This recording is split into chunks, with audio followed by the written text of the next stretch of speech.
Disnea. Definición. El término disnea proviene del latín y significa dificultad en la respiración. La disnea es un síntoma y puede definirse como la conciencia de respiración desagradable, laboriosa, secundaria al incremento del trabajo respiratorio. Al igual que el dolor, tiene subjetividad de percepción, que depende de la elaboración de esa sensación en la corteza cerebral, resultante no solo de la respuesta fisiológica, sino de la connotación psicocultural de cada sujeto. En este sentido, el análisis de la disnea debe enmarcarse en el ámbito de la psicofísica, que estudia las sensaciones y las percepciones. En una primera instancia se produce una sensación, que no es más que un estímulo transmitido a través de neuronas aferentes hacia los centros reguladores del sistema nervioso central.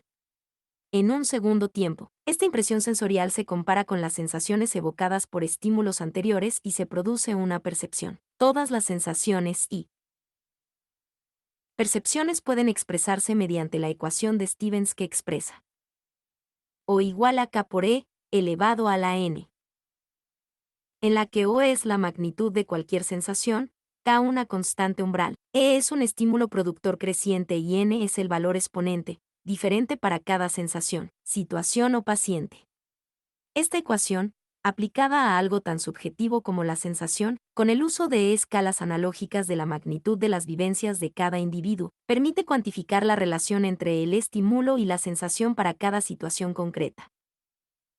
Además de la percepción de esfuerzo ventilatorio, la disnea comprende una dimensión emocional y cognitiva en función de experiencias previas u otros factores ambientales para esa persona. Es importante determinar en cada paciente el significado real de este síntoma, que expresa desde afecciones con amenaza vital originadas en el sistema respiratorio, cardiovascular o neuromuscular, hasta otras en las que no hay sustrato orgánico o este es de escasa magnitud. Todas las personas experimentan disnea ante un ejercicio desproporcionado a su entrenamiento, pero es de valor patológico cuando se presenta en reposo o en individuos entrenados, ante el ejercicio moderado. En general, las personas refieren la disnea con expresiones como, me falta el aire, no puedo tomar todo el aire que quiero, se me cierra el pecho, tengo cansancio, tengo fatiga, no puedo respirar, no me entra el aire en los pulmones, me ahogo, etc. Estas expresiones, o el lenguaje de la disnea, pueden poner de manifiesto un marco etiopatogénico distinto, en ocasiones, nos acercan semalógicamente a patologías muy importantes con alta morbimortalidad. Por tal motivo, es importante comprender su fisiopatología, reconocer los síntomas y los signos acompañantes y así, poder jerarquizar su gravedad. Fisiopatología. No se puede unificar en una sola teoría la fisiopatología de la disnea ni tampoco se conocen con exactitud las regiones de la corteza cerebral donde se procesa la información responsable de este síntoma. La sensación de disnea está bien estudiada y definida y se sabe que se manifiesta cuando el trabajo respiratorio está incrementado. En determinados puntos se genera un estímulo en diferentes receptores, músculos, vías respiratorias y caja torácica, que se transmite de modo excesivo a los centros respiratorios del bulbo y la protuberancia y, desde allí, son enviados a la corteza cerebral. Estos receptores o mecanorreceptores son receptores al estiramiento de la pequeña vía aérea, que se estimulan con la insuflación pulmonar. Receptores a gases o partículas irritantes de las vías aéreas de grueso calibre. Receptores J del intersticio sensibles a la distensión y congestión de los vasos pulmonares. En la pared de la caja torácica existen también receptores capaces de detectar la fuerza generada por los músculos respiratorios. Posiblemente, estos verdaderos sensores del trabajo respiratorio contribuyen a generar la sensación de disnea cuando se incrementa la fuerza requerida para distender los pulmones o hay pérdida de la relación normal entre las eferencias motoras y los cambios de la longitud muscular y el volumen pulmonar. La teoría de la tensión longitud inapropiada sugiere que los usos musculares desempeñan un papel fundamental como mediadores de la sensación de disnea. Si se produce un alineamiento inapropiado de los nervios de los usos que perciben tensión en relación con la longitud del músculo, por ejemplo, en los músculos costales, aparece una sensación desagradable de respiración insuficiente para la tensión generada por los músculos respiratorios. Etiopatogenia. Uno o más procesos pueden estar presentes en una persona con disnea. La base fisiopatológica de un tipo de afección que produce disnea puede ser compartida por diferentes enfermedades. Por ejemplo, la estimulación de los receptores pulmonares J puede ser producida por una inflamación intersticial, en el caso de la neumonitis intersticial, origen respiratorio, o del edema intersticial por la insuficiencia cardíaca izquierda, origen cardíaco. Teniendo en cuenta los lineamientos fisiopatológicos descritos, las causas de disnea pueden agruparse como se explica a continuación en el cuadro 1. Aumento de los requerimientos ventilatorios. Las personas suelen quejarse de dificultad respiratoria cuando realizan una actividad física intensa, aún en presencia de un sistema cardiovascular, respiratorio o hematopoyético normal. Las personas delgadas experimentan menos sensación de disnea para cualquier carga determinada. La aptitud cardiovascular está determinada por la capacidad del corazón para incrementar al máximo la función cardíaca y la de los músculos periféricos para utilizar eficazmente el oxígeno en el metabolismo aerobio. Cuando se sobrepasan estos mecanismos, se genera una deuda de oxígeno tisular transitoria, que se recupera con el reposo, como también el desacoplamiento tensión-longitud que estimula los receptores musculares de disnea. En cambio, el sedentarismo reduce la aptitud, lleva a la disnea, a veces, aún ante mínimos esfuerzos. Para los pacientes con enfermedad cardiopulmonar crónica, el sedentarismo es común como estilo de vida para evitar el esfuerzo y la disnea consecutiva. La disnea por desacondicionamiento o falta de condición física se refiere como respiración pesada. Con la anamnesis cuidadosa se determina que la persona está limitada por la fatiga más que por la dificultad en la respiración. Las afecciones pulmonares con alteración de la distribución de la ventilación pulmonar originan hiperventilación, que aumenta la actividad de los músculos respiratorios y produce disnea. La enfermedad pulmonar, si causa hipoxemia, estimula los quimiorreceptores, centrales y periféricos, que, a su vez, envían señales al centro respiratorio para aumentar la ventilación pulmonar, frecuencia y profundidad de las respiraciones, y, por consiguiente, el trabajo respiratorio. La hipercapnia por hipoventilación alveolar, enfermedad del parénquima pulmonar o neuromuscular, se comporta del mismo modo que la hipoxemia, al igual que la acidosis naetabólica. En el tromboembolismo pulmonar, caracterizado gasométricamente por hipocapnia e hipoxemia, un 10% presentan PO2 normal. La alteración principal es el aumento del espacio muerto fisiológico en relación con el volumen corriente, VD/VT, además de otros mecanismos de hipoxemia, cuya resultante final, como ya se mencionó, es el incremento del requerimiento ventilatorio. La anemia puede deteriorar seriamente la disponibilidad de oxígeno porque el transporte más importante de este gas está a cargo de la hemoglobina. Se desconoce el mecanismo por el cual la anemia causa disnea. Es sabido que la disminución del pH local de las células metabólicamente activas se produce ante la caída de la disponibilidad del oxígeno. Ello puede estimular los metabolorreceptores localizados en los músculos que responden a los cambios ambientales celulares. La anemia lleva a un incremento en la función cardíaca, con volumen ventricular elevado y presiones vasculares pulmonares incrementadas. Al igual que en la anemia, la hipotensión y el SOC, la disnea se asocia con la disminución del transporte de oxígeno, por caída del contenido arterial de oxígeno en las hemorragias y por deterioro del volumen minuto en los cuadros cardiogénicos. El hipoflujo muscular frecuente en estas situaciones genera, además, disfunción de la musculatura respiratoria y pérdida de su eficacia contráctil, lo que dificulta hacer frente a las mayores necesidades ventilatorias originadas en la acidosis láctica secundaria al hipoflujo sistémico y la anaerobiosis. Aumento del esfuerzo necesario para superar resistencias de la vía aérea. Ante una estenosis de las vías respiratorias se prolonga el tiempo expiratorio. En las regiones de estenosis, aumenta la velocidad del aire expirado, que origina una circulación turbulenta. El esfuerzo de los músculos respiratorios debe aumentar para vencer la resistencia al flujo aéreo. En los gases en sangre se manifiestan las alteraciones de la relación ventilación/perfusión, V/Q, y el aumento del gradiente alveolo-arterial de oxígeno que originan hipoxemia y aumento del estímulo respiratorio y, secundariamente, alcalosis respiratoria. Si la obstrucción ocurre en la vía aérea extratorácica, glotis, se prolonga el tiempo inspiratorio y se produce la misma cascada fisiopatológica. Aumento del esfuerzo necesario para distender el pulmón y la caja torácica y deterioro neuromuscular. En los casos de hipoventilación global de tipo restrictivo, la disnea se origina en el incremento del trabajo respiratorio por aumento de las resistencias elásticas toracopulmonares o disminución de la potencia de los músculos respiratorios, que hace aumentar el trabajo de los músculos menos afectados o sanos.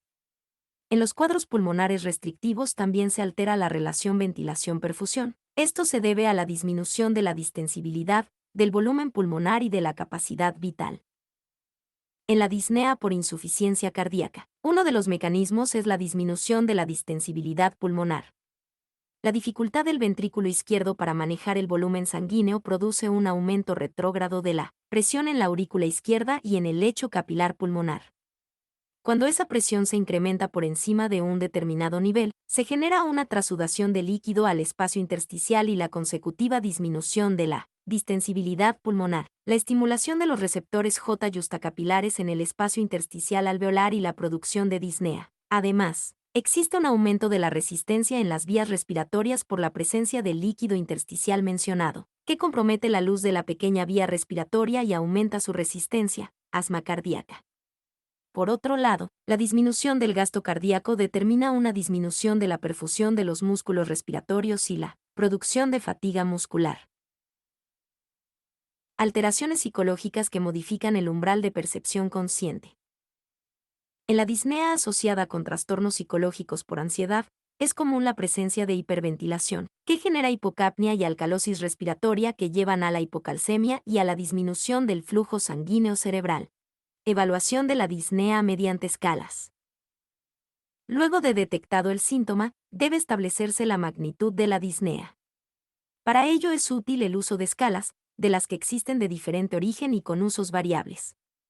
Algunas de tipo visual analógico como la de Mahler y otras como la de Borg utilizan una escala progresiva en la que el registro de las respuestas oscila entre 0, ausencia del síntoma, hasta 10, expresión máxima o disnea intolerable.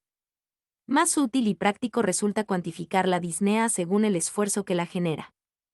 En este sentido se puede utilizar la escala de la New York Heart Association, la misma que se utiliza para cuantificar el dolor torácico en la cardiópata isquémica. Véase cuadro 1 de enero de 33, o el cuestionario del Medical Research Council, MRC, cuadro 15.2.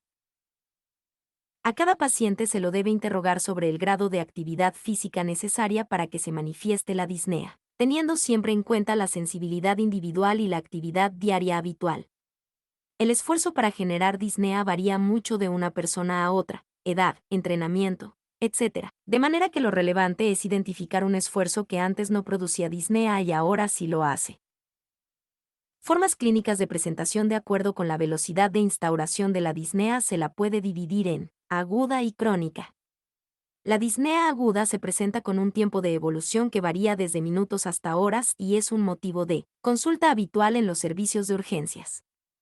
Sus causas más frecuentes son ansiedad/hiperventilación, asma bronquial, traumatismo torácico, embolia pulmonar, neumotórax, edema agudo de pulmón cardiogénico y asma cardíaca, edema agudo de pulmón no cardiogénico o distrés respiratorio, obstrucción por cuerpo extraño. La disnea aguda debe evaluarse siempre como una situación de urgencia ya que, en la mayoría de los casos, puede poner en riesgo la vida. La disnea crónica se presenta con un tiempo de evolución de semanas a meses y, en general, es un motivo de consulta programada en los consultorios médicos. Las causas más comunes de disnea crónica son enfermedad pulmonar obstructiva crónica, EPOC, insuficiencia cardíaca crónica, enfermedad intersticial pulmonar, obesidad, enfermedades neuromusculares, anemia, ansiedad. De acuerdo con la situación en la que se produce y su clase funcional, la disnea puede ser catalogada como de esfuerzo o de reposo. La disnea de esfuerzo es la manifestación más temprana y frecuente de la insuficiencia cardíaca izquierda. Además de enfermedades cardíacas, puede ser causada por enfermedades pulmonares. Es el síntoma más frecuente de los pacientes con EPOC, anemia, obesidad, ascitis o alteraciones de la caja torácica. La disnea de reposo suele estar asociada con edema pulmonar, TIP y neumotórax. La presencia de disnea de reposo en un paciente que no refiere disnea de esfuerzo debe hacer sospechar un origen funcional o psicógeno. Enfoque diagnóstico. Frente a un paciente con disnea se deberá realizar una cuidadosa anamnesis y un prolijo examen físico que orientarán la solicitud de los exámenes complementarios. La intensidad de la disnea no siempre coincide con la gravedad del paciente, pero se trata de una manifestación que puede evolucionar a cuadros muy graves en pocos segundos o minutos. Por tal motivo, resulta prioritaria su rápida evaluación prestando especial atención a los signos y síntomas que la acompañan, teniendo siempre en cuenta, además, el contexto de atención en el que se encuentra el paciente. Las causas más frecuentes de cuadros agudos o crónicos reagudizados de disnea varían de acuerdo con el contexto de atención en el que se encuentra el paciente, el domicilio, una sala de guardia general o el SOC room, por lo que resulta primordial tener en cuenta este precepto para la mejor y más rápida toma de decisiones diagnósticas y terapéuticas que aseguren la vida. Anamnesis. La anamnesis es el procedimiento esencial para el diagnóstico etiológico de la disnea, ya que en la mayoría de los casos este puede obtenerse solo de la historia clínica del paciente. Las preguntas que siempre deben hacerse son: ¿cómo comenzó y evolucionó? ¿Con qué frecuencia aparece y en qué momento? ¿Cuál es su intensidad y cualidad? ¿Qué causas la desencadenan, la acrecientan o la alivian? ¿Existen síntomas acompañantes? ¿Cuáles? Los conceptos fisiopatológicos descritos antes deben ser integrados en la anamnesis para determinar en primera instancia si se trata de una disnea real, con sustrato orgánico y, de ser así, tener una orientación acerca de si es cardíaca, respiratoria, neuromuscular o combinada. Los síntomas y signos acompañantes servirán como pistas adicionales.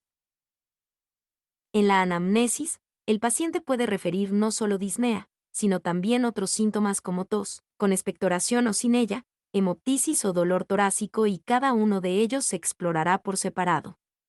Al inicio de la anamnesis el médico debe prestar especial atención al síntoma principal, y a continuación, completarla preguntando por otros síntomas y signos, aunque el paciente no los haya jerarquizado, además de los antecedentes familiares y personales como los hábitos, tabaquismo, y los antecedentes laborales. Por ejemplo, exposición laboral en las neumonitis intersticiales, patológicos, asma bronquial, diabetes y síndrome metabólico, y quirúrgicos, si son recientes, frente a una disnea aguda, puede orientar hacia la embolia pulmonar.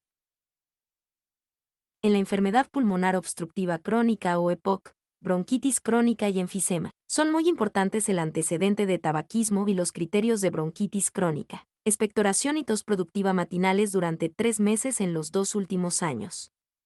El tabaquismo también se relaciona con el cáncer de pulmón y algunos tipos de neumonitis intersticial, entre los más frecuentes. El enfisema pulmonar es otra patología asociada con este antecedente, y cuando es avanzado, es muy característica la disnea al vestirse, que suele ser muy importante por la coexistencia de varios factores. El compromiso respiratorio del enfisematoso en la primera hora de la mañana, que coincide con las horas de mayor aumento fisiológico del tono bronquial, y la realización de algunos movimientos y posiciones especialmente difíciles para estos pacientes: agacharse para calzarse, levantar los brazos para peinarse o afeitarse. Ellos toleran muy bien el decúbito, que los diferencia de los enfermos con compromiso cardíaco. En la anamnesis de la disnea se debe preguntar también sobre su modo de presentación, gradual y progresivo o brusco. La disnea de comienzo gradual es frecuente en la EPOC, en la que aparece en los últimos años de su historia natural, y de modo progresivo. Sin embargo, estos pacientes pueden tener episodios de reagudización en el progreso de esta disnea solapada. Es frecuente que su causa sea una infección respiratoria, alta o baja, de modo que puede acompañarse con tos y expectoración, con fiebre o sin ella, y una disnea con deterioro de la clase funcional en corto tiempo. La enfermedad intersticial del pulmón, por ejemplo, la neumopatía ocupacional, también se presenta de modo crónico. El paciente con cardiopatía isquémico-necrótica puede tener una disnea progresiva, pero característicamente refiere que necesita cada vez más almohadas para dormir, expresión del incremento del aumento de presión de fin de diástole. Ante una disnea brusca se debe pensar en neumotórax espontáneo, más aún si se trata de un paciente enfisematoso o asmático, crisis de asma, neumopatía infecciosa aguda, embolia de pulmón o las formas de la insuficiencia cardíaca aguda, disnea paroxística nocturna, edema agudo de pulmón y asma cardíaco, en general en el contexto de un infarto agudo de miocardio, o crónica reagudizada, nuevo evento isquémico, arritmia, crisis hipertensiva, ingesta de sodio, incumplimiento terapéutico. Embolia de pulmón. En el asma bronquial es característica una gran variación en la intensidad de la disnea, como su aparición y desaparición rápida, casi siempre en respuesta al tratamiento broncodilatador. En las neumonitis por hipersensibilidad, el broncoespasmo aparece y desaparece ante la exposición al alérgeno. La disnea aguda con bradipnea expiratoria en un paciente joven con antecedentes de atopia debe hacer pensar en una crisis asmática. La disnea aguda con bradipnea inspiratoria y estridor en un niño debe hacer pensar en la obstrucción por un cuerpo extraño en la glotis. La disnea aguda acompañada de dolor torácico intenso en un joven sin antecedentes debe hacer pensar en un neumotórax espontáneo. La disnea aguda en un paciente que ha estado en reposo en cama un tiempo prolongado y presenta una asimetría de los miembros inferiores debe hacer pensar en un tromboembolismo pulmonar a partir de una trombosis venosa profunda.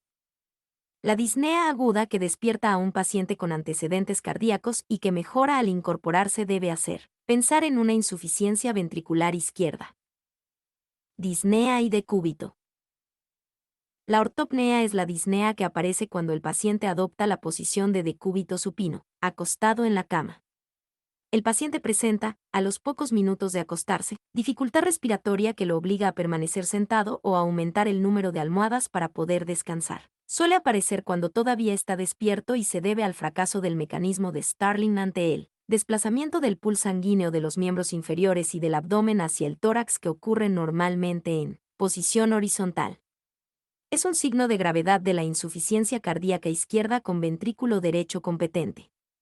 Si mejora su tolerancia al decúbito de manera espontánea, en realidad evidencia un empeoramiento de su enfermedad, ya que la congestión pulmonar mejora porque ha claudicado el ventrículo derecho, lo que se pone de manifiesto por la ingurgitación yugular y la congestión hepática. También puede haber ortopnea de origen respiratorio por debilidad o parálisis diafragmática, en enfermedades neuromusculars, EPOC y asma.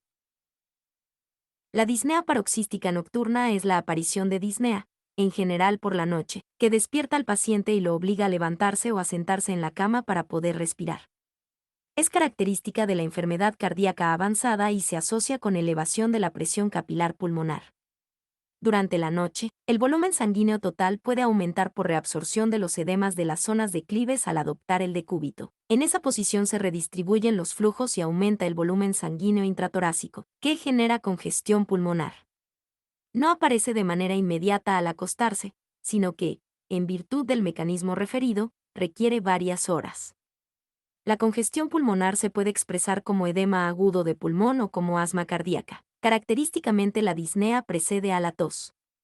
Los enfermos con EPOC también pueden presentar disnea durante el descanso nocturno, pero en ellos la tos precede a la disnea y esta mejora con la expectoración de secreciones bronquiales. La broncoaspiración al acostarse también genera disnea, pero el fenómeno tusígeno es el predominante. La trepopnea es la disnea que se manifiesta en el decúbito lateral. También es poco frecuente y se debe a enfermedades unilaterales del tórax que deterioran la relación. Ventilación-perfusión en un determinado decúbito, como un gran derrame pleural. El paciente se acuesta sobre el lado del derrame. La platipnea es la disnea que aparece al ponerse de pie y que cede en decúbito dorsal. Se asocia con el fenómeno de ortodesoxia, hipoxemia arterial en posición de pie que mejora en el decúbito, y se presenta en algunos casos de mixoma de la aurícula izquierda o en el síndrome hepatopulmonar del paciente cirrótico. Disnea y tos. La tos es el síntoma más frecuente en la patología respiratoria y se produce por estimulación de los Receptores periféricos situados en la mucosa nasofaringotraqueobronquial, en la pleura y en el tejido pulmonar. Entre todas las causas se deben citar por su frecuencia: EPOC, bronquitis, enfisema, asma y bronquiectasias, las de origen tumoral o infeccioso y como equivalente de disnea cardíaca. Estímulo de los receptores J mencionados en los mecanismos de disnea. Puede ser seca, irritativa y a veces sofocante, o blanda y productiva. El golpe de la tos es seguido de la eliminación de expectoración. La tos seca que acompaña a la disnea se puede ver en el asma, las bronquitis con componente obstructivo, las pleuritis, la embolia de pulmón, la tuberculosis y la insuficiencia cardíaca izquierda. La tos productiva se suele ver en la bronquitis crónica. La presencia de expectoración constituye la base de su definición, y en las bronquiectasias. En estas la cantidad de expectoración es mayor y suele asociarse con episodios de hemoptisis. En el paciente bronquial crónico y en las bronquiectasias, la tos suele presentarse por la mañana al levantarse. La tos seca que acompaña al asma bronquial se manifiesta por la noche o la madrugada y la de la insuficiencia cardíaca izquierda, después de algunas horas de decúbito. Si es precoz en el decúbito, indica mala función del diafragma por su horizontalización como se ve en el atrapamiento aéreo del EPOC y el asma. Los episodios tusígenos bruscos al acostarse, acompañados de sensación de disnea transitoria, sugieren reflujo gastroesofágico, con pequeñas aspiraciones hacia la vía aérea. Disnea y expectoración. La expectoración se debe a un aumento patológico de la secreción bronquial por encima de los 100 ml en 24 horas. Puede ser en forma de un pequeño esputo perlado como en el asma bronquial, o abundante como en las bronquiectasias o en el absceso de pulmón. En este último, al igual que en la neumonía, puede ser amarillo verdoso o contener además sangre y llamarse hemoptoico. El color amarillo casi siempre significa infección bronquial, excepto en los casos poco frecuentes en que está causado por el gran número de eosinófilos que contiene el esputo, como en el asma bronquial. En la insuficiencia cardíaca aguda, edema agudo de pulmón, la expectoración es cerosa, ligeramente rosada, asalmonada, en un paciente disneico y ortopneico. Disnea y hemoptisis. La aparición de sangre en el esputo constituye un signo de alarma. La hemoptisis representa la eliminación de sangre procedente del tracto respiratorio. Puede variar desde estrías hemáticas hasta hemoptisis franca en forma de gran bocanada que pone en peligro la vida del paciente. Las causas de hemoptisis asociadas con disnea son cáncer de pulmón, bronquiectasias, tuberculosis, neumonía y absceso pulmonar, estenosis mitral, insuficiencia ventricular izquierda, embolia e infarto pulmonares, hemorragia pulmonar o alveolar en el contexto de granulomatosis de Wagener, lupus eritematoso sistémico y síndrome de Goodpasture. Disnea y dolor torácico. La disnea asociada con dolor torácico puede ser manifestación de enfermedad coronaria. Puede expresarse por dolor en diferentes síndromes que comprenden desde la angina estable de esfuerzo, la angina inestable, hasta el infarto de miocardio. La irradiación a los hombros, mandíbula, brazos o espalda y la presencia de signos vegetativos asociados ayudan al diagnóstico. En los pacientes diabéticos, en quienes la enfermedad coronaria puede ser silente, la disnea puede ser un equivalente anginoso como expresión de cardiopatía isquémica. El dolor pleural se relaciona con los movimientos respiratorios y con la tos. Es producido por la inflamación de la pleura parietal y no varía con los movimientos del tronco ni con la compresión torácica. La respiración superficial, hipopnea. Para evitar la aparición de dolor suele acompañarse de aumento de la frecuencia respiratoria, taquipnea, y sensación de disnea. Si hay afectación de la pleura diafragmática, puede irradiarse al hombro y el compromiso de la pleura mediastínica puede hacerlo retroesternal, con extensión a los hombros, cuello y brazos, de intensidad constante y sin aumento con la tos. Disnea y sibilancias. Si bien es un signo auscultatorio, el paciente puede hacer referencia a ellas y consultar por silbidos audibles en el pecho.